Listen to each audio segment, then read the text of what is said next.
noches, Gonzalo, ¿cómo estás? Buenas noches, amigos de Te lo cuento. Vamos ahora empezando con una nueva sección del podcast, algo que estaba tratando de mejorar, de ir dando algunas otras alternativas para poder difundir la literatura que hacemos en el país. Bueno, Gonzalo, antes de darte la palabra, quería aprovechar para agradecerte porque desde que hoy empecé con este proyecto de Te lo cuento ha sido de mucha ayuda, tanto en contactos, en difusión y todo lo demás, así que no quería dejar pasar esta oportunidad para poder agradecértelo de esta manera, ¿no? Sí, no presencialmente, pero al menos personalmente y en esta oportunidad que tenemos la entrevista contigo. No, gracias Jorge. No, yo estoy siempre ávido de apoyar a todos los digamos, espacios para difundir la literatura, la cultura, el arte, ¿no? Eh, y sobre todo la literatura que no es hegemónica, ¿no? O sea, periférica, ¿no? Que está en provincias y sobre todo literatura que, como en mi caso, es de terror, ciencia ficción, ¿no? Y que por lo general no se recibe tanta difusión en ese aspecto, pese a que en cuanto a lectores o a gente que lee, por lo general literatura sí les interesa estos temas, ¿no? Pero al parecer a los espacios de difusión cultural siempre tienen este prejuicio, este cliché, ¿no? De asociar este tipo de literaturas a subliteraturas, ¿no? Un prejuicio clasista que sigue imperando por ciertos espacios culturalmente snobs, ¿no? Eso es lo que podría decir, pero que no es el caso de acá de TLC, ¿no? Porque hasta hay una canción que han hecho de Taxi, ¿no? Con IA, ¿no? De Cuento Taxi, sabe bacán eso, ¿no? Y de otras canciones han hecho un rap, ¿no? De este Jan Bifi, ¿no? ¿No? Chévere, o sea, las historias que hay, y sobre todo que sea en audiocuentos, ¿no? Porque a veces uno ya no tiene tiempo para estar leyendo un cuento, pero lo escuchas, pues, ¿no? Estás haciendo alguna cosa y te pones ahí a escuchar, estás lavando tus platos, así, de almorzar Cierto. y te pones a escuchar un cuento, ¿no? No, pero es cierto, es cierto. Es más, te cuento una experiencia. El año pasado fue que estaba regresando de un viaje de estudios con mis estudiantes, y en el avión justo me tocó de compañero un español, un compañero de asiento. Y nos pusimos a conversar. Él estaba leyendo a Mario Vargas Llosa, me acuerdo, en el avión, y estuvimos conversando un poco de literatura, que tanto conocía literatura peruana. Y por ahí apareció la oportunidad de invitarlo a unirse, pues, ¿no? A suscribirse al canal. Y me dijo, ya, bacán, se lo voy a pasar a mi mamá porque a mi mamá le gusta mucho escuchar audiolibros, porque mientras está tejiendo, mientras está barriendo, está escuchando, porque no le alcanza casi el día y aparte está perdiendo cada vez más la vista, el audiocuento o el audiolibro le va a ser de mucha ayuda. Y bacán, ¿no? O sea, si es una buena alternativa, que era lo que se buscaba desde el principio, ¿no? Bueno, Creo que la gente en Europa, en Estados Unidos están más acostumbrados a eso, porque tipo, tenía una amiga en rusa que ujú. escuchaba audiolibros en su carro mientras manejaba, ¿no? Entonces, era parte de, se iba de un estado a otro y en todo el trayecto iba escuchando audiolibros, ¿no? Entonces, de recomendaciones que ese decía, oh, por ejemplo, Diana Colanzi, ¿no? Y se ponía a Ujú, escuchar, ¿no? Los cuentos, ¿no? En inglés, en traducciones, porque en ujú. Spotify hay, ¿no? Claro, claro. Audiolibros. Sí, ahí ahora en Spotify encuentras de todo. La vez pasada mi hija se puso a escuchar mitos griegos por ahí y le llamaba mucho la atención. Y genial, o sea, lo bueno es que ahora la tecnología nos ha permitido poder abarcar muchas opciones para acercarnos a la cultura. Obviamente para aquellos que desean hacerlo, porque también te trae barrabasada y media, ¿no? Pero bueno, al menos mientras aprovechemos estos espacios para poder difundir, hay que darle nada más. Bueno, Gonzalo, quiero empezar esta entrevista básicamente hablando un poco de ti. Ya conozcamos a Gonzalo del Rosario. Sé que has estudiado en un colegio bastante tradicional como fue el Colegio Seminario, ¿no? Incluso hace poco el mismo colegio ha publicado en sus redes, si no me equivoco, la presentación que vas a tener de tu nuevo libro, del cual vamos a hablar más adelante. Pero es un colegio bastante tradicional, ¿no? Es más, es un colegio religioso, es un colegio que si bien es cierto, históricamente es conocido porque ha habido ahí gente muy importante dentro de la historia de Trujillo, y no solamente de Trujillo, sino del país, en toda la historia.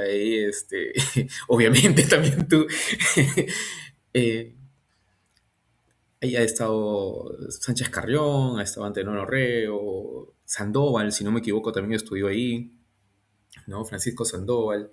¿Qué tanto crees que todas las personalidades de estas personas que fueron muy rebeldes a la situación contextual de su época, cómo crees que eso ha influido en tu formación, no tanto como estudiante o como persona, sino también como literato? Porque tu literatura es bien rebelde para lo que se esperaría tal vez en una ciudad tan tradicional como lo es Trujillo, ¿no? Sí, sí, sí. Yo creo que es el colegio, el seminario, una de las grandes influencias de mi rebeldía, ¿no? Uno de los grandes generadores de eso, ¿no? Vivía cada semana, creo que los jueves era mi día de ir a OVE, ¿no? Paraba ahí, por lo general paraba fuera de clases, me sacaban mucho del salón. Mis padres siempre iban constantemente a tratar de justificar mis inconductas y todo eso, o que básicamente eran irreverencias, ¿no? No creo que hayan sido cosas tan graves, ¿no? Pero todos los psicólogos del colegio seminario los conocía, ¿no? Desde primero de primaria hasta quinto de secundaria, ¿no? Entonces, sí, sí he pasado por un colegio, pero creo que lo más bacán del cole fue, a mi criterio, por ejemplo, la banda, ¿no? Yo integré la banda del colegio seminario. Hasta ahora toco en la banda de exalumnos, ¿no? Entonces, eh, te va formando un poco el carácter, ¿no? La banda era un lugar lleno de salvajes, ¿no? Era como que metieran a lo peor de cada salón y ellos intentaran hacer música, ¿no? Un grupo, a acoplarlo, y el profesor Sisto Alarcón, un genio, lograba eso, ¿no? Que todos los vagos del colegio hicieran música, ¿no? Entonces, y todos esos vagos ingresaban a la UNT al año siguiente, cuando acababan el colegio, ¿no? Entonces, el profesor Sisto siempre nos decía que eh, el músico tiene una parte del cerebro que piensa distinto, ¿no? Y que está mucho más desarrollada que aquel que no hace música, ¿no? Entonces, él explicaba por eso que sus estudiantes de la banda siempre ingresaban a la UNT al año siguiente, ¿no? Que acababan el colegio. Eh, y creo que va por ese lado también, ¿no? No era tanto de las clases, sino más bien lo que estaba fuera de las clases, ¿no? Ese aspecto, ¿no? Yo creo que la música, el haber hecho música, percusiones, el haber integrado esa banda, creo que ha sido lo más importante de mi paso por el colegio, ¿no? Y que de ahí a una persona, digamos, que escribe, que dibuja, que escribe canciones, escribe cuentos, siempre hay un tema artístico ahí vinculado a mí, ¿no? Entonces, por ahí que en el colegio, sabiendo toda la historia que teníamos, la historia de gente ilustre, ¿no? Del Grupo Norte, ¿no? Que eran los amigos de Vallejo, o incluso antes con ese lema que decía: aquí nació la República, ¿no? Que había en el patio eclesiástico del seminario todo eh, como una placa, ¿no? Recordatoria, que no sé ahora dónde está, ¿no? Pero esa historia que uno entendía de José Faustino Sánchez Carrión, de Toribio Rodríguez de Mendoza, de gente que se rebeló contra todo un sistema y que cambió todo un sistema mediante las ideas, creo que influyó mucho también, ¿no? Saber eso, al menos para mi generación, ¿no? Yo siempre he criticado mucho eso en, en las actuales promociones, ¿no? Del seminario. Siempre he sido crítico que me ponía a pensar y decía: en el siglo XIX se logró cambiar todo un sistema de la monarquía hacia la república. En el siglo XX se logró todo un movimiento intelectual, ¿no? Que derivó incluso en revoluciones políticas, ¿no? Y muerte y todo eso que pasó en el 32, ¿no? Y ¿qué hay en el siglo XXI, no? Digo, o sea, ¿quién? ¿Yo? Cagando, pues, ¿no? Entonces, entonces está totalmente mal, ¿no? Si pretendemos pensar, o sea, creo que debería haber un movimiento mucho más grande, creo que las promociones del seminario estamos en deuda con respecto a la historia que nos precede, que son 400 años, ¿no? Que se cumplió el año pasado, ¿no? 4 siglos, ¿no? Entonces, creo que va por ese lado, ¿no? No, no, no me dejaron hacer pues, la revolución, ¿no? Mucho facho ahí en mi cole. Y hablando de música, justo me haces acordar que cuando estábamos conversando para poder hacer la lectura de Taxi, lo primero que tú me dijiste fue, cuando escribí este cuento, yo me lo imaginé siendo una canción de hardcore, ¿no? Que cada uno de los momentos dentro de la historia tengan la misma intensidad que una canción de este subgénero que tenemos, ¿no? Y cómo es que la música influye tanto en tu literatura? Porque ya, tú me dices que fuiste parte de la banda de alguna manera u otra te hizo ver muchas cosas de manera diferente, fue como la catarsis que tenías y que no te permitían tener dentro del aula, ¿no? Y cómo lo vinculaste esto con la literatura, porque no solamente la utilizas al momento de escribir, tengo entendido que lo usas cuando también estás en aula. La música para enseñar literatura, y al igual que el cine para enseñar literatura, lo que es arte vinculado con esto. ¿Cómo es que este cariño, este vínculo con las otras artes se generaron o se fueron gestando con mayor fuerza después de la banda y cómo esto fue influenciando o influyendo en tu literatura y en tus actividades que tienen que ver con esto? En mi casa siempre mi padre es melómano, ¿no? O sea, teníamos muchos cassettes de música clásica, ¿no? De los Beatles, de rock clásico, de Led Zeppelin, Pink Floyd, ¿no? Estas bandas, no sé, Supertramp, bandas de los 70, 60, ¿no? Clásicas. Y había mucha música clásica también, ¿no? Beethoven, Mozart, Vivaldi, Chopin, ¿no? Entonces Bach. Entonces, y siempre íbamos a la Sinfónica con mi padre, ¿no? A ver música clásica. Después yo también, posteriormente, terminé tocando en la Sinfónica Juvenil, ¿no? Dirigida por el profesor Vázquez, ¿no? Eh, y básicamente yo posteriormente descubrí el rock, ¿no? En los años 90. Crecí escuchando Nirvana, Pearl Jam, Oasis, Alanis, Radiohead, ¿no? Entonces, y era de la época de gloria de MTV, ¿no? De los años fines de los 90, inicios de los 2000. Entonces, era parte de la vida de la música, ¿no? Y el sueño de querer ser una especie de Kurt Cobain algún día, ¿no? Ese sueño de tener a gente como Eminem o como Fred Durst, de Limp Bizkit, así, siendo rebeldes y locos. Entonces, o a los de Blink-182, ¿no? Uno veía ese tipo de bandas que criticaban todo eh, y decías, esto es lo que me gusta, ¿no? Y en un comienzo uno tenía sus bandas de rock, tuve mi banda de rock que se llamaba Me Llega, componía letras de rap, rimas, ¿no? Era música muy de protesta, eran letras políticas, inspiradas tipo en Rage Against the Machine, ¿no? O en bandas locales tipo La Sarita, o gente de Control Machete, Molotov, ¿no? Esa música. Entonces, siempre el rock ha estado presente, ¿no? Pero más que como música en sí, era como una actitud frente al mundo, de rebeldía, ¿no? Porque obviamente si me paraban botando de clases, si paraban expulsándome del colegio, no iba a estar escuchando Britney Spears o Aguilera, no, o sea, no voy a estar escuchando Ricky Martin y Alejandro Sanz, que obvio que lo escucho ahora, o sea, ahora lo escucho como nostalgia, ¿no? Pero cuando tenía pues 15 años, 14 años, esa música pues era como que la escupía si veía ya eso, ¿no? Yo escuchaba Korn, escuchaba pues, ¿no? No sé, Slipknot, de System of a Down, ¿no? Ese tipo de bandas fuertes, pues, ¿no? Entonces, soñaba con a los 27 morirme y todo eso, ¿no? A lo Kurt Cobain, o sea, era parte de, ¿no? Pero bueno, aquí estamos, ¿no? Entonces, la, la literatura a mí siempre me había parecido aburrida.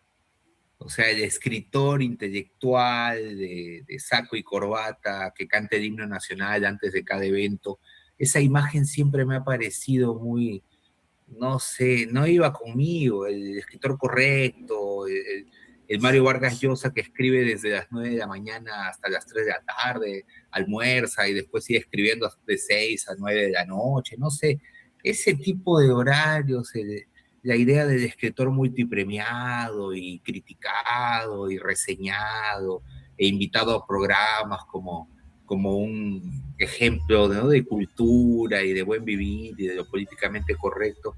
A mí esa imagen siempre me había pasado por las bolas, ¿no? O sea, me llega al huevo. Entonces, yo por eso nunca he tenido, probablemente hasta hace poco, esa difusión que ha habido con el chongazo, ¿no? Que ha habido por estos conservadores, pero porque mi imagen y mi literatura nunca ha estado ligada a ese tipo de escenarios, ¿no? De ir a un lugar cultural y leer tu poema. No, porque mi literatura está plagada de drogas y de sexo explícito, de pornografía, ¿no? De mutilaciones, cosas muy siniestras, ¿no? Entonces, ¿qué me iban a invitar, pues, a un museo de juguete, a una casa de emancipación? ¿Qué iba a estar yo haciendo en el Museo de la Nación? ¿Cómo es la casa de ahí de la Torre, la casa de Identidad? No, no, no, es incompatible, pues, ¿no? Yo presentaba mi libro en bares, ¿no? Siempre con conciertos de rock, con Perú Salvaje, así. O sea, no me interesaba mucho la idea del escritor correcto, políticamente correcto, y nunca me ha interesado. Por eso, vuelvo a decirlo, gracias a esos fachos conservadores, orquidólogos, que me han dedicado tanto tiempo, ¿no? Nunca me he sentido tan gratificado como eso, porque para eso es lo que uno ha escrito, o sea, tú entiendes lo que estoy diciendo, o sea, si toda la vida me han estado botando de clase y jodiendo por huevadas, o sea, que siga siendo ese eterno retorno, ese círculo de Nietzsche, ¿no? Ese eterno retorno, Claro. vuelva lo mismo. Me llamaba la atención desde que estaba en el jardín. Ahora publico un libro, me llama la atención porque publico un libro, no puede ser, no. Entonces, es bacán eso, es muy bonito esa esencia, ¿no? Seguir siendo uno mismo, ¿no? No perderse, ¿no? Creo que eso es algo que más me gusta, ¿no? Me sentiría muy mal si llegado a los 40 que tengo no hubiese pasado esto, si me hubiese vuelto pues un viejo facho y estuviese pidiendo que voten por Keiko en mi Facebook como un imbécil, ¿no? Jamás, pues, ¿no? O sea, eso no se podría dar, es ilógico, ¿no? Incompatible, ¿no? Entonces, a mí no me quiere ni la izquierda ni la derecha, por más que yo me pueda considerar de izquierdas. Pero eso es lo que más me gusta a mí, el hecho de que ningún grupo humano haya podido retenerme, ¿no? En ningún aspecto, en ningún trabajo, en nada, ¿no? Siempre que me acuerdo que, no sé, yo nunca, en mis redes sociales nunca vas a ver una foto de mis chambas, en mis trabajos, porque en primer lugar, a veces ha habido años donde he tenido 3, 4 chambas a la vez, ¿no? O no por una cuestión de precariedad, sino porque terminaba saliendo y me iba a otro lado, ¿no? Entonces, para mí, ese signo de pertenencia a algo no lo he tenido nunca, ¿no? Entonces, es como que te vuelves frío ante todo, ¿no? Descreído ante todo, ¿no? Saber que al final estás simplemente sobreviviendo, ¿no? Ni siquiera la chamba a veces ni siquiera es una cuestión que te edifique, ¿no? Es como decía Marx, ¿no? Te aliena simplemente, ¿no? Y te hace olvidar las cosas. Por eso yo valoro cuando hayan docentes que tengan estos proyectos de difusión cultural como el que estamos teniendo acá a través, porque como decía Ribeiro, ¿no? En las prosas apátridas, ¿no? Decía esto de qué pena estas personas que saliendo de su trabajo dejan de existir, ¿no? O sea, ¿por qué? O sea, terminas y llegas y ¿qué haces? ¿Miras la televisión o haces algo así, ¿no? Entonces, muchas veces los que estamos en el mundo del arte o de la literatura, terminamos de chambear y comenzamos a hacer lo que realmente queremos hacer.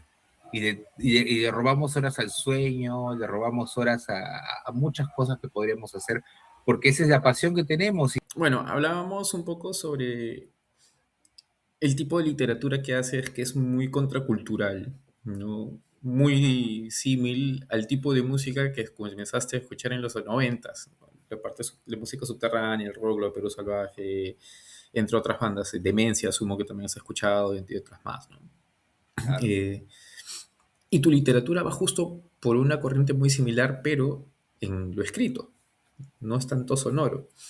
Sin embargo, sí se siente la fuerza.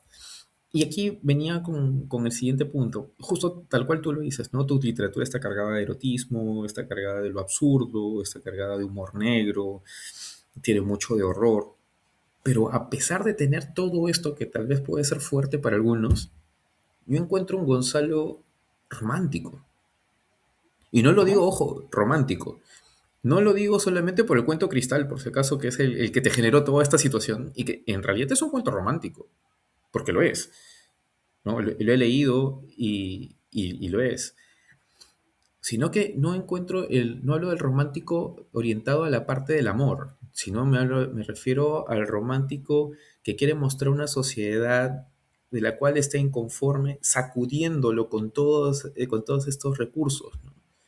Quiere impactar al lector para decirle, oye, despierta, esto es lo que está pasando cuando tú lees en subtexto. Al menos es lo que yo puedo percibir, no sé si me equivoco. ¿Cuál es tu visión del mundo? ¿Qué es lo que tú quieres mostrar en tu literatura? Mi visión del mundo es muy triste. No, soy muy pesimista en ese aspecto, existencialista, no lo sé, nihilista a veces.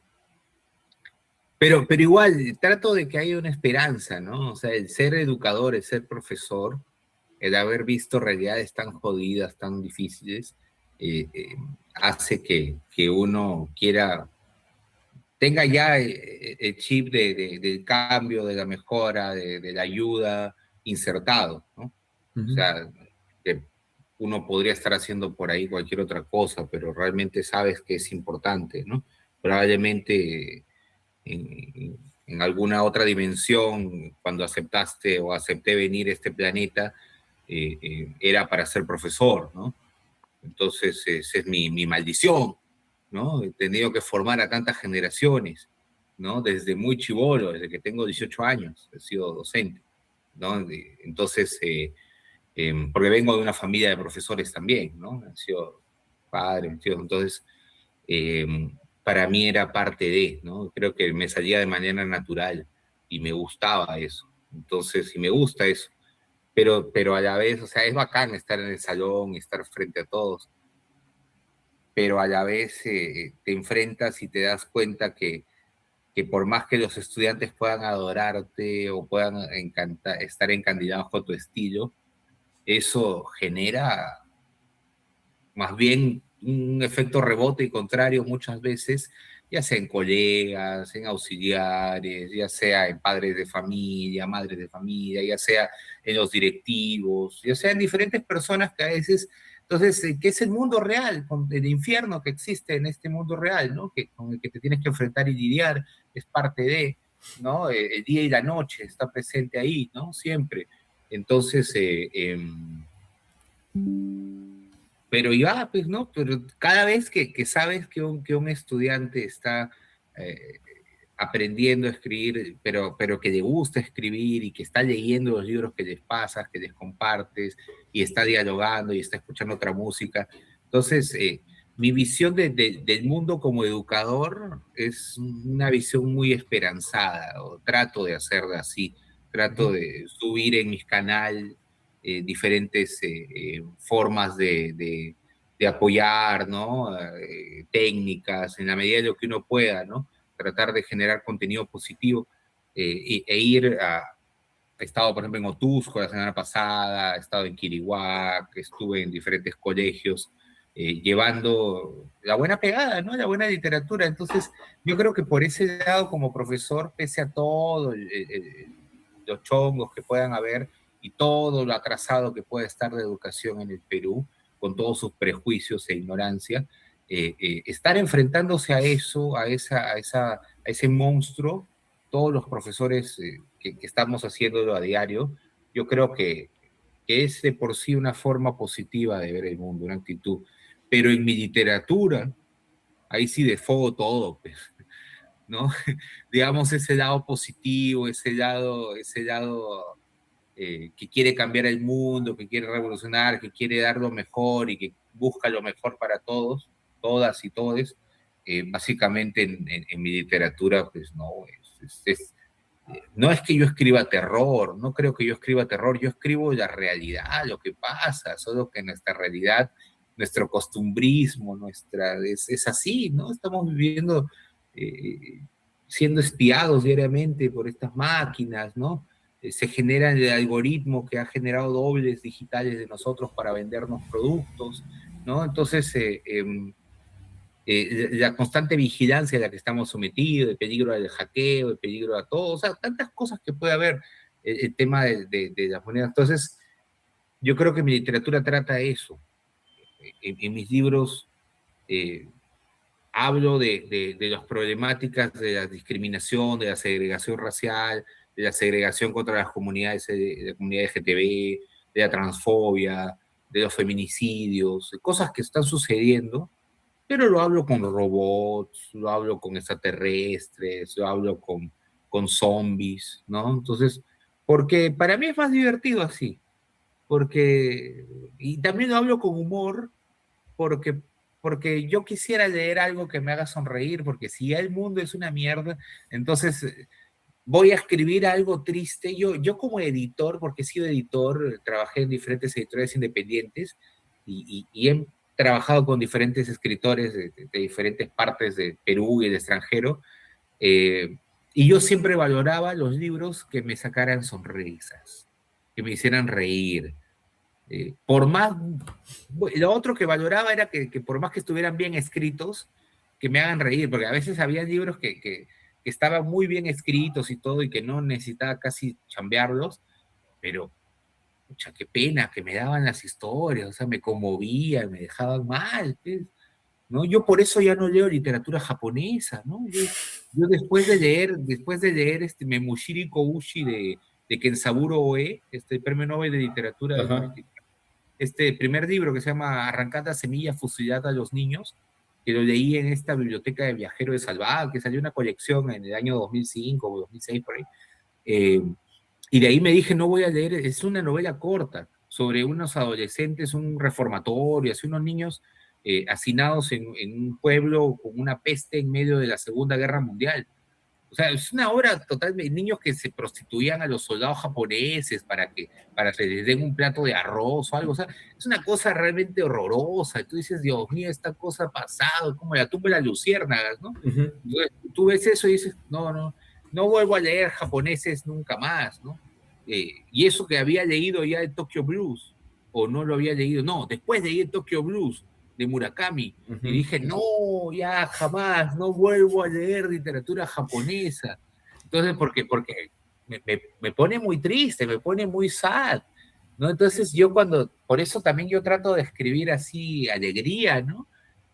Porque, digamos que, para serte sincero, mi estado natural probablemente sea el de las fábulas para niños del siglo XXIII, que es Ujú. un Gonzalo, es mi obra más personal, eh, más sincera, ¿no? Más del corazón, ¿no? Más de memoria, reflexiva quizás, ¿no?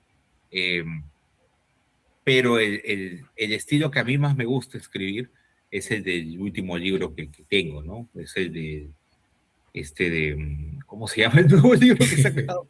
Restos Restos Humanos. humanos. Ajá. Los libros que sacan, ni me acuerdo. Restos Humanos, ahí sí tengo digamos, las distopías y todas estas cosas que me gustan y el humor negro que hay, ¿no? Que es el que tiene en Cuentos para quemarse, ¿no? Pero lo que yo escribo principalmente, como sé que el mundo está tan caótico y tan destructivo, lo trato de matizar con dos formas, con dos modos, ¿no? Primero es con el humor, humor negro, humor corrosivo.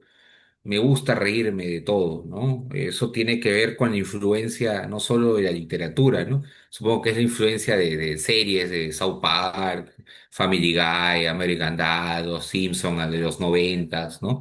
Uno ha crecido todos los dibujitos de MTV, ¿no? Entonces, Daria, todos esos temas, ¿no? Entonces uno ha crecido con ese humor corrosivo, crítico de la sociedad.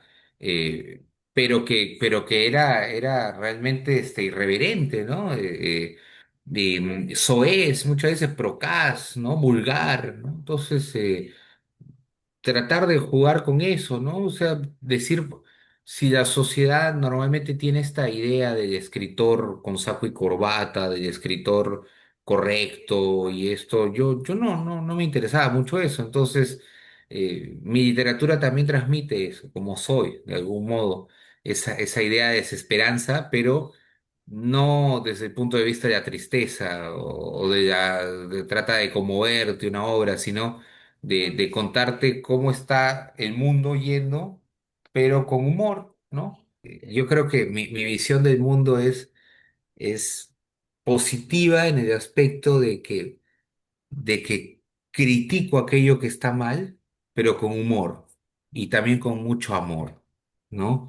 Mi respuesta ante un mundo agreste, ante un mundo siniestro, ante un mundo perverso, ante un mundo malvado, destructivo, es colocar un cuento con dos adolescentes amándose.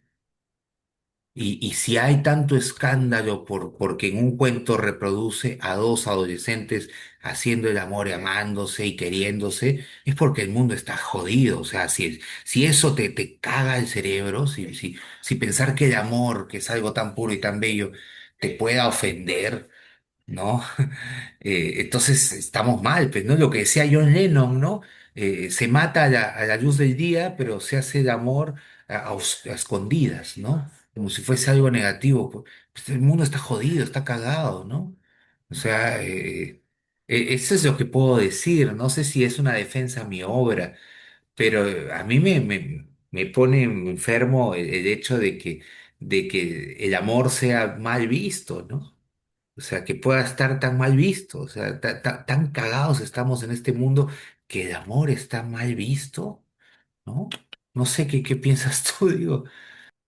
Y ahí tienes toda la razón, ¿no? Y hay algo que también has mencionado en algunas entrevistas previas al respecto, y es el contexto. Lamentablemente, una persona que no tiene el contexto completo, y peor aún, si no tiene la experiencia probablemente, va a juzgar las cosas de una manera equívoca, ¿no? Si tú no has vivido ese amor adolescente porque has vivido lleno de restricciones probablemente, no vas a comprender lo que en realidad quieres transmitir en ese cuento. Porque, por ejemplo, cuando yo leí Cristal, es más, cuando estuve leyendo cuentos para quemarse, hay uno que no me acuerdo cuál es el nombre ahorita, que habla de la experiencia de esta chica que está saliendo de clases y está en el bus, que no sabe si llegar a su casa porque la hermana escuchaba pan, la otra hermana estaba con el enamorado, y todo lo que tiene que ella pasar en su experiencia en el trayecto desde el centro de estudios hasta su hogar. Y cuando yo lo leía, me proyectaba a mí mismo estando dentro de un bus, yéndome de mi casa al colegio, yéndome de casa a la universidad, y ese mismo trayecto y todas las cosas que uno tiene en mente. Pero ¿qué pasa si alguien no ha vivido esa experiencia? No va a poder explicarla, no va a poder entenderla de la misma manera de todos aquellos que sí lo hemos hecho, ¿no? Entonces, este bagaje, esta experiencia de vida también nos ayuda a entender las cosas de una manera diferente. Claro, y sobre todo hay algo muy puntual que a mí siempre me decían, Gonzalo, una cosa es el erotismo y otra cosa es el porno. Y tú sabes la diferencia, me decía, porque has leído a Marco Aurelio de Negri, ¿no? Ujú. Entonces, y bueno, sí, tiene su libro Pornografía y Obscenidad, que ahí lo explica, ¿no? Marco Aurelio Negri, pero en el sentido de que ellos, críticos, amistades en general, escritores, decían, por qué describir con tanta detalle cada pose, ¿no? Cada momento, ¿no? Dónde pasa su lengua el muchacho y esto, o sea, y yo digo, ¿por qué no? O sea, ¿por qué no? O sea, ya está bien, o sea, se supone que el erotismo te sugiere, ¿no? Cuando uno lee, no sé, creo que el ejemplo ahorita es funable, pero cuando uno lee Lolita de Nabokov, Ujú. ¿no? No encuentras nada de eso que uno piensa que va a encontrar. Encuentras 300 páginas de un viejo arrecho, nada más. Pero, pero, pero no hay nada ahí de esto. Hay dos, tres pedazos de descripciones y ya, ¿no? Pero que son muy bonitas y esto, pero nada más, ¿no? Entonces, lo mismo que podemos hablar con, no sé, Pantaleón y las visitadoras de Vargas Llosa. varios, ¿no? O sea, la mayoría de gente se ha quedado con la imagen de Angie Cepeda desnuda montándose al ministro Pantaleón, ¿no? Al capitán Pantaleón Pantoja, ¿no? Y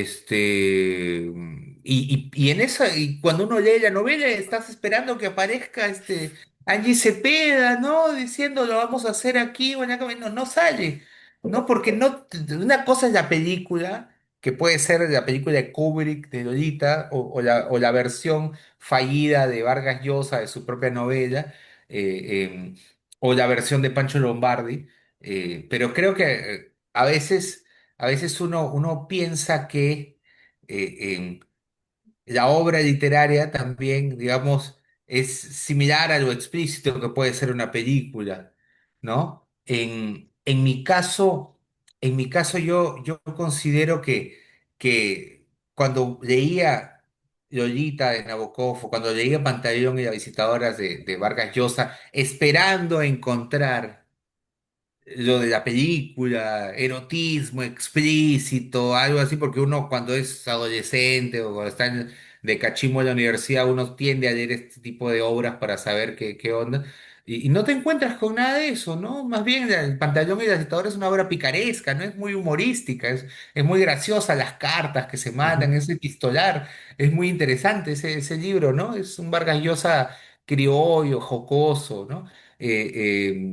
Pero mucho después de haber leído a Bryce, probablemente, ¿no? Después de haber leído los cuentos de Bryce o la obra de Osvaldo Reynoso también, no creo que Mario haya sido, él ya para Pantaleón y las Visitadoras, él ya había sacado tres novelas y estaba teniendo que mantener su estatus de ventas, ya estaba pensando en otra cosa. Y de todas maneras, después del éxito de ver Los Inocentes de Reynoso, Mundo para Julius de Bryce, dijo, no, vamos por acá a ver qué mando. Y se mandó con un pantallón, ¿no? Y claro, sus lectores snobs de conversación en la catedral y la Casa Verde, no, no, yo no puedo leer esto, qué asco, erotismo, no puede ser, a mí dame algo que no pueda entenderlo, tengo que quedarme con cada párrafo 5 o 10 horas para poder entenderlo, tengo que estar con diccionario al costado, ¿no? Con una Biblia de Faulkner, así para que me explique de qué va esto. Porque, no, o sea, hay gente que le gusta leer y escribir en difícil, ¿no? Porque, por ejemplo, Cortázar tiene mucho erotismo, pero su erotismo es eso de Noemia, que inventa todo un lenguaje, ¿no? Eh, yo diciendo, por qué temerle tanto? Decía, ¿por qué dicen estas novelas son eróticas, pero en ningún momento esta huevada se hace que ¿no? Te da ningún tipo de excitación, te da otro tipo de sensaciones, pero yo no estoy leyendo acá nada realmente que te reche, ¿no? Entonces dije, voy a escribir un erotismo que realmente es erótico, pues puta madre, que tenga algo de algo, aunque sea ya, si no va a ser porno, que por lo menos sea como esos videos de The Film Song en la madrugada, así de soft porn, ya, era un soft porn. Ya, por último, si lo clasificamos desde el porno, Cristal, ya sí, ya, si nos acogemos a lo que estos fascistas dicen que es pornografía, ya, bueno, clasifiquemos qué tipo de pornografía, pues. Lo más probable es que Crystal sea un soft porn. Yo no lo veo como un hardcore porn, ¿no? O sea, No, no es en mi Zombie Love. libro, ya, Zombie Love sí es hardcore. Cachan como un zombie ahí, ¿no? Eso es hardcore, coño. Eso ya es la parte oscura de Xvideos, ¿no? Esa parte rara, así, que salen así, ¿no? Sadomasoquismo, BDMS, ¿no? Ya, ese tipo de mierda, pero, no, en que Cristal es una historia de amor, o sea, No, es decir más, de soft porn es por decirlo, pero en realidad. ¿No? Es más, pero ahora que lo veo, no, creo que ni siquiera podría ser reproducida en Xvideos, ¿no? Es una categoría un poco fuerte esa, eh, pero hablando de eso, grabé el cuento Cristal, lo grabé y dije, bueno, ante todas las respuestas, voy a subirlo a mi canal de YouTube y voy a leer mi cuento Cristal. Me senté y, Cristal, ¿no? Comencé a leer. Cuando acabó, lo subo a YouTube, YouTube me lo baja. no, es que ahorita Google está con bastantes restricciones en realidad. Sí, No sí, sé me si lo baja y me lo supiste baja por porno, así, no lo dejó, no, que hay no me bastantes dejó. Yo pensé que restricciones. TikTok nomás hacía eso. Pero no, YouTube ya se puso espeso y ya no. Sí, hace Después poco. dije, lo subo a Twitter, no, le digo, ¿para qué? ¿Para qué ya? Qué asco, ¿no? Ya meterlo en X ya es lo No, peor pero que podría lo que tú hacer. dices, lo que tú dices es cierto. Es más, cuando leí Crystal me hizo acordar algunas escenas del primer cuento, del primer relato de los detectives salvajes, ¿no? Donde hay esas descripciones, ¿no? Tiene por ahí un poquito, Sí, sí, un sí. poco más, un poco más Amo a extenso. Bolaño. Qué bueno que me hayas hecho acordar. Amo a Bolaño. Me encanta los detectives salvajes y también 2666. Y creo que sí. Bolaño, por ejemplo, el estilo erótico, el erotismo que aplica Bolaño es un erotismo muy explícito, pero no Ujú. deja de ser poético. No Ajá. deja de tener mucha poesía, mucha musicalidad, muchas metáforas y figuras, pese a que hay una parte de recuerdo de las hermanas Font, ¿no? El Claro. personaje es Ajá. esto que están, hay una parte donde la chica le agarra pues, el falo de García Madero y él describe cómo incluso ella se lo agarraba, lo jalaba tan fuerte masturbándolo que parecía que lo quería arrancar, ¿no? Su pene de raíz, ¿no? Ujú. Eso es sadismo o sadomasoquismo, ¿no? Eso ya ni siquiera es una sexualidad, digamos, cotidiana, normal, promedio, porque hay una parte Ujú. incluso donde también están nalgándola, ¿no?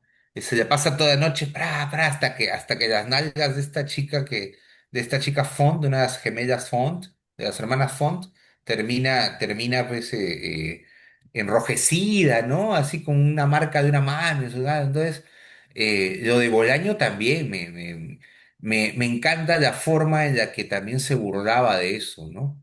De ese erotismo. ¿Sabes quién? También puedo decir un poco por dónde va el erotismo. Me interesa mucho. Creo que lo de Bolaño es heredero también de George Bataille, en la historia del ojo, sobre todo, en ese libro, que yo lo he leído ya mucho después, ya cuando estaba en Barcelona, ¿no? Lo encontré ahí en esta de La Sonrisa Vertical, esta edición de Tusquets, ¿no? Esta Ujú. colección de literatura erótica de Tusquets, y leí esa novela esa novela de Historia del Ojo de George Bataille con introducción, curiosamente, de Mario Vargas Ujú. Llosa, que no es un santo de mi devoción, Mario, ¿ah? Pero me lo he leído casi prácticamente todo, porque mi viejo me heredó toda su literatura de Mario, toda su colección, ¿no? Entonces, era como que han sido mis lecturas de primaria, ¿no?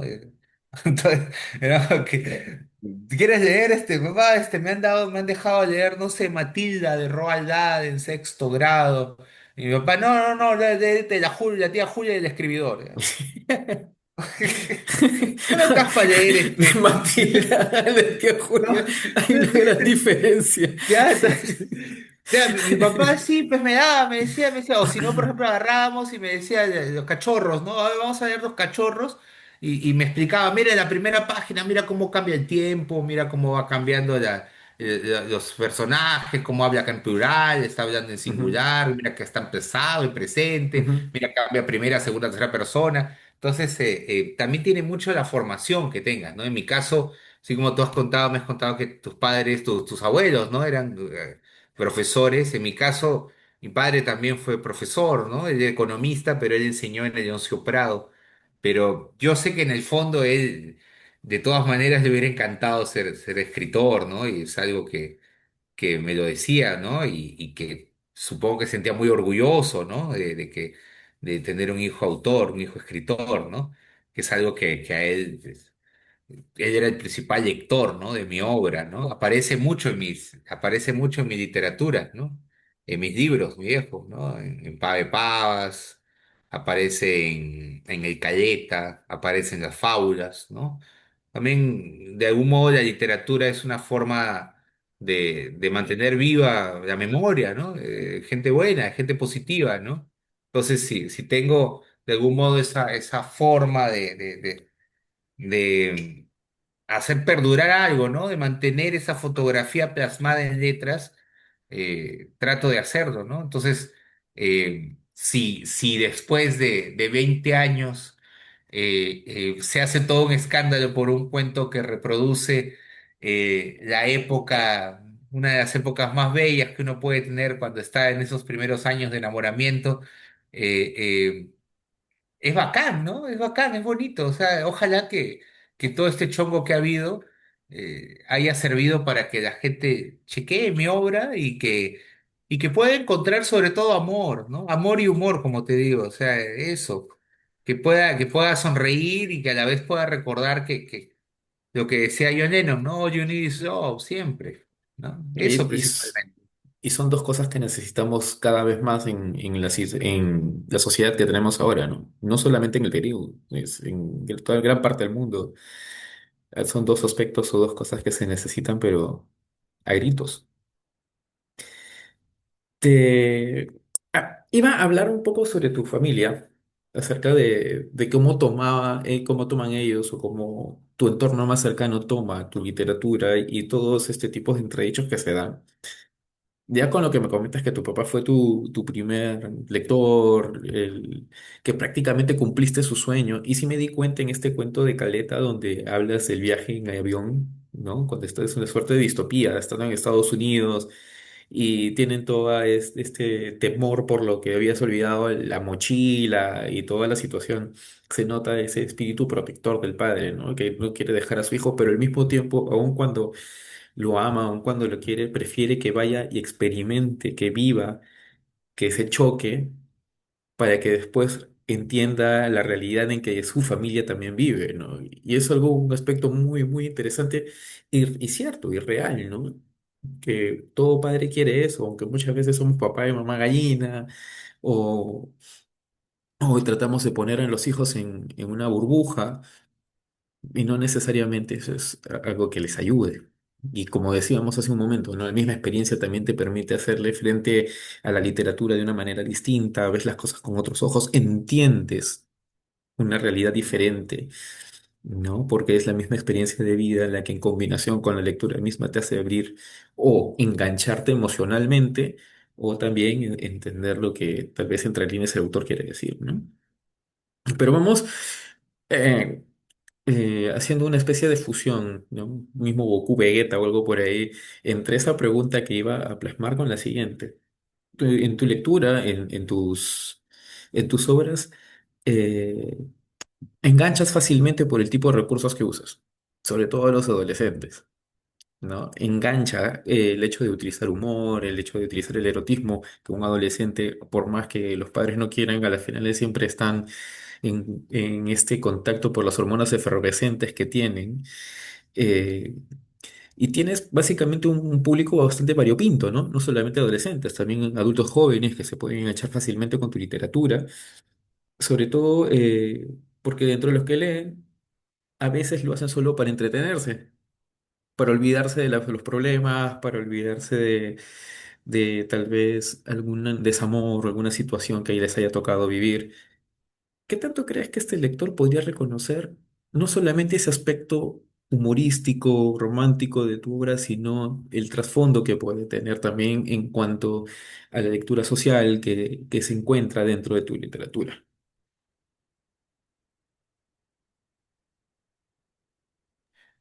Bueno, yo principalmente pienso cómo es el rostro de mis lectores, ¿no? Y yo creo que depende también de la etapa en la que he publicado. Como yo he publicado varios libros por diferentes épocas, ¿no? Por ejemplo, hay gente que se ha quedado con la etapa de Cuentos para quemarse, que es un libro transversal, ¿no? A través de mi carrera, ¿no? Como autor. Pero hay gente, por ejemplo, que solo ha leído, que les gusta tipo la novela de zombies, la de Vente en mi muerte, Ujú, ¿no? Y se han quedado tipo con ese tipo de literatura, ¿no? De terror, gore, así, porno terror, esas cosas. Pero hay otro tipo de gente que ha leído tipo El Pavas, que es un libro de crónicas canábicas, de viajes, y que le gusta ese libro, ¿no? Se sienten más representados por ese, que es básicamente mi no ficción. Pero también hay otro que es fábulas, ¿no? Que es literatura infantil. Entonces hay niños y niñas, y porque lo sé porque sus padres, que son muchos de ellos amigos, amigas, o los mismos docentes que han adquirido mi libro, ya han tomado fotos, han grabado videos de sus hijos leyendo de fábulas, niños desde los 5 6 7 8 años hasta adolescentes y todos, y me han pasado su... Entonces, ahora, ese chibolo que dé las fábulas, no sé si más adelante, mañana, probablemente encuentre el Cuentos para quemarse, o el cuente En vete mi muerte, o encuentre el Pavas, no sé, ¿no? Y va a decir, oh, ¿qué es esto? Dios mío, ¿no? ¿Qué he encontrado acá? Oh, no, ¿no? Y quizás su imagen varíe, ¿no? Eh, pero yo me canso, yo no podría escribir una sola cosa a la vez, no podría hacer una sola, un solo tipo de literatura, ¿no? Ahora estoy en el ámbito del estudio académico, ¿no? Estoy haciendo lo de la tesis, ya no estoy tanto en un ámbito de ficción, sino más bien estoy en no ficción ahora, ¿no? Me estoy dedicándome más a eso, ¿no? Entonces siento que es por etapas, ¿no? Pero la literatura, los cuentos siempre van a estar ahí, ¿no? Y ya que mencionabas lo de mi familia, sí, yo creo que por el lado, sobre todo, por el lado de mi viejo, siempre he tenido ese apoyo, por el lado de mi padre. Por el lado de mi madre también, obviamente, ¿no? Mis hermanas, todo, ¿no? Siempre todos han apoyado amistades, siempre todos han puesto un grano de arena un poco en esto, ¿no?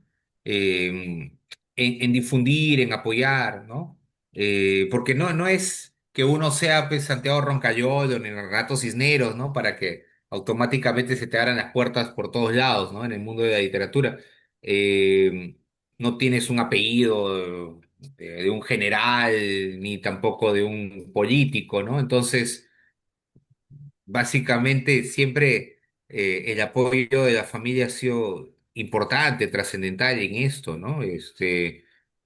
Y sobre todo la influencia también, ¿no? Por ejemplo, por el lado de mi viejo, su hermano mayor, tío Daniel del Rosario, él fue profesor en la Universidad de la Cantuta, filósofo, ¿no? En la escuela de posgrado, epistemólogo, ¿no? Entonces, me acuerdo que él tenía su revista de epistemología de ciencias y obviamente el primer cuento de Taxi, mi cuento Taxi, la primera vez que se publicó ahí, en su revista de la Universidad de la Cantuta, ¿no? Una revista de epistemología, y hizo como un espacio literario, ¿no? Así, la estación literaria denominó para poner mis cuentos, ¿no? Entonces, eso era bacán, ¿no? Acá en Trujillo no me los publicaban, ¿por qué iban a publicar un cuento como Taxi, pues, ¿no? Que tú lo hiciste en TLC, ¿no? En el cuento.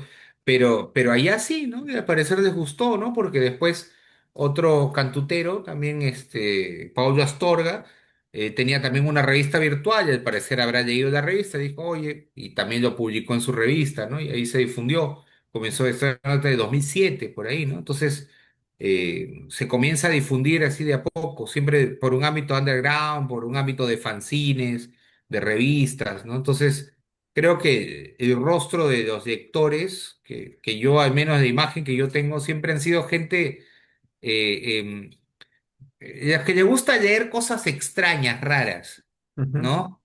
Rarezas, ¿no? Ese libro Caleta, ¿no? Ese libro extraño, ese libro difícil de encontrar.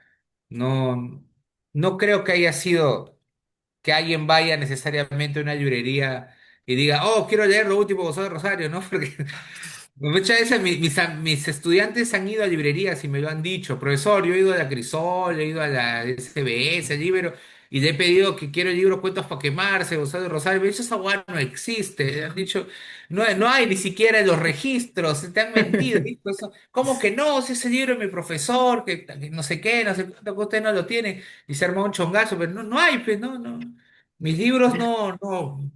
Estoy tan jodido que no están ni siquiera. Yo quisiera que estuviesen mis libros en librerías. Me encantaría, pero bueno, no, no están. Pe. Tendrán que buscar. He tenido que subir a Calameo para que la gente los pueda leer, ya por último, porque ya, o sea, pensar, pretender, imaginar, alucinarse que uno va a ganar y ser millonario por haber publicado 1000 ejemplares de un libro que solamente lo van a leer tus amigos o tus familiares o tus alumnos, es ilógico, pues, ¿no? O sea, no, no sé, mi libro Cuentos para quemarse esta hogar lo vendía a 10 soles, ¿no? A 10 soles, o sea, ¿qué se puede ganar así? O sea, sea, y no me interesa tampoco, ¿no? Más allá, ¿no? Supongo que ahora que ya los editores están invirtiendo en eso, pues sí, ellos tendrán que poner su precio, ¿no? Pero cuando yo sacaba mis libros y los vendía, yo era así, ¿no? Y probablemente vuelva a sacar también de ese modo, ¿no? Porque al final lo que importa es que llegue el libro a la gente, no tanto que el lector, o sea, claro, te puede servir al final, te ayuda a pagar ciertas cosas, te ayuda a tener tus pasajes y esto, ¿no? Pero, como te digo, ¿para qué, no? O sea, para eso trabajo de profe, ¿no? O sea, para eso doy capacitaciones, ¿no? La literatura, siento siento que debe ser más, ¿no? Que eso, ¿no? Que yo veo un aspecto más espiritual, creo, ¿no? He llegado a regalar libros, o sea, ya de locura, ¿no? Eh, Prácticamente lo he subido a internet, como te digo, ¿no? Entonces, no creo en el capitalismo, pero me llega la pija del capitalismo por eso, ¿no? Entonces, sería incongruente que yo estuviese hablando huevada y media en mis redes y por otro lado diciendo, oh, cómprenme, cómprenme, cómprenme, ¿no? Entonces, lo cual tampoco lo veo malo, ¿no? Porque, Ujú. vamos, es una labor también, ¿no? Uno trabaja, chambea en esto, en la literatura, ¿no? Em, pero tampoco uno está en esto para lucrar, ¿no? Y no creo que dudo mucho que un escritor pueda vanagloriarse, al menos en el Perú, de decir que lucra de esto, ¿no? O sea, es difícil, Bueno, claro. Gonzalo, antes que nada, agradecerte por tu tiempo, por esta charla, que ha sido bastante interesante. Hemos podido conocerte más, conocer un poco de tu literatura y otros aspectos, ¿no? Que pintan todo lo que eres de alguna manera u otra. No solamente el escritor de cuento para quemarse, sino también la persona, que es mucho más importante. No sé si es que quisieras decir algo como despedida, tal vez publicitar tu nuevo libro pronto a salir. Ah, sí, el nuevo libro Restos Humanos sale lo presentamos ¿cómo es? En la Cunilla de Bonilla, ¿Cómo es? La Cuina de Bonilla, la Cuina de Bonilla el día martes 9 de junio en Miraflores, queda, por acá lo tengo, ¿dónde está? Ahorita te doy el dato, aquí está el dato. Presentación de restos humanos en el martes 9 de junio, 7 p.m. En la cuina de Bonilla, ese es Emanuel Bonilla, 124 Miraflores. Eh, Nos vamos a presentar con la poeta María Font, Melissa Bellevan y también con Carlos Lavida, ¿no? El ilustrador, un gran amigo de años, dibujante Carlos Lavida, eh, y que pues esperemos que ahí podamos reunirnos, ¿no? Con la gente, ¿no? Y encontrarnos, ¿no? Principalmente, volver a vernos. Y el sábado también, un día antes, tenemos ahí esta capacitación de este taller sobre Doppelganger, ¿no? En la literatura, con la Casa de Literatura Peruana. Así que estamos de moda, ¿tá? Agradecer. Perfecto, mi estimado Gonzalo. Nada, pues desearte éxitos en esta presentación de tu nuevo libro, éxitos con este taller del Doppelganger que dictas este sábado vía internet, de manera virtual. Y bueno, ya estaremos viéndonos en algún momento para poder seguir charlando por ahí de distintos temas. Un fuerte abrazo y estamos en comunicación. Cuídate, gracias, gracias. Y gracias siempre por apoyar y difundir la literatura por acá. Bueno, Chévere. amigos, esto es todo por hoy. Cuídense. Nos vemos en una próxima entrevista.